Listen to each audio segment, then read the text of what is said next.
সময়টা ছিল 29শে জানুয়ারি 2026 সাল। ওই সময়ে জাতীয় বিশ্ববিদ্যালয়ে অনার্স থার্ড ইয়ারের পরীক্ষা ছিল, আমাদের শেষ পরীক্ষা।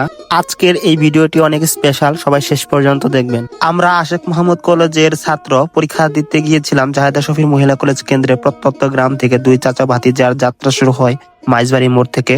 প্রথমে বেনে, তারপর সিএনজি স্টেশনে হয়ে সরিষাবাড়ি আরামনগর বাজার পেরিয়ে রওনা দেই পরীক্ষা কেন্দ্রে। সিএনজি স্ট্যান্ডে দেখা হয় আমাদের তিনজন বান্ধবীর সাথে। সবাই মিলে একসাথে যাত্রাটা আরো সুন্দর হয়ে যায়। পরীক্ষার দিনটা ছিল টেনশন, হাসি আর স্মৃতিতে ভরা। কেউ শেষ মুহূর্তের পড়া দেখছে, কেউ আবার সেলফি আর ভিডিও করতে ব্যস্ত। পরীক্ষার হলে ঢোকার আগে সবার মুখে ছিল দোয়া আর আত্মবিশ্বাস। হলের ভিতরের কিছু মুহূর্ত ক্যামেরা বন্দি করেছি। পরীক্ষা শেষে সবাই নিজেদের গ্রুপ আর বিভাগ অনুযায়ী প্রশ্ন নিয়ে আলোচনা শুরু করে দেয়। পরীক্ষা কেমন হবে সবাই সেই নিয়ে অনেক টেনশন। তো এক একজন এক এক দিকে। আমরা ছিলাম প্রায় গেটের কাছাকাছি। এমন সময় দেখলাম গেটের সামনে কেউ নেই, সবাই ঢুকে পড়েছে পরীক্ষার হল কেন্দ্রে। তো আমরাও ঢুকলাম। তো আজকে শেষ পরীক্ষা ছিল।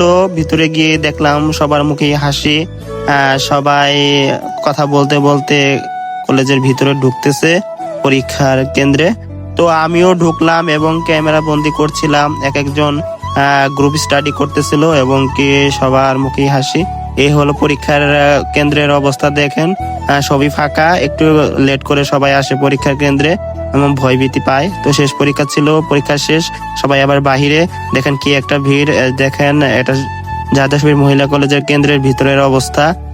সবাই আবার অনেকে হাসাহাসি করতেছে আমার ক্যামেরার ভিডিও দেখে। সবচেয়ে সুন্দর অনুভূতি ছিল দীর্ঘদিনের অপেক্ষার পর পরীক্ষা শেষ হওয়ার যে স্বস্তি। এরপর আমরা দুই চাচা ভাতিজা আবার সিএনজি করে বাড়ির পথে রওনা দেই। আর আজ 11ই মে, আলহামদুলিল্লাহ রেজাল্ট প্রকাশ হয়েছে এবং আমরা দুজনেই ভালো রেজাল্ট করে পাশ করেছি। এত কষ্ট, ভ্রমণ আর দোয়া শেষে এই সফলতা সত্যি অনেক আনন্দের। এই ভিডিওটি শুধু একটা পরীক্ষা না, আমাদের গ্রামের জীবন, বন্ধুত্ব, সংগ্রাম আর সফলতা ছোট্ট একটা গল্প। ভিডিওটি ভালো লাগলে অবশ্যই লাইক, কমেন্ট, শেয়ার করে পাশে থাকবেন।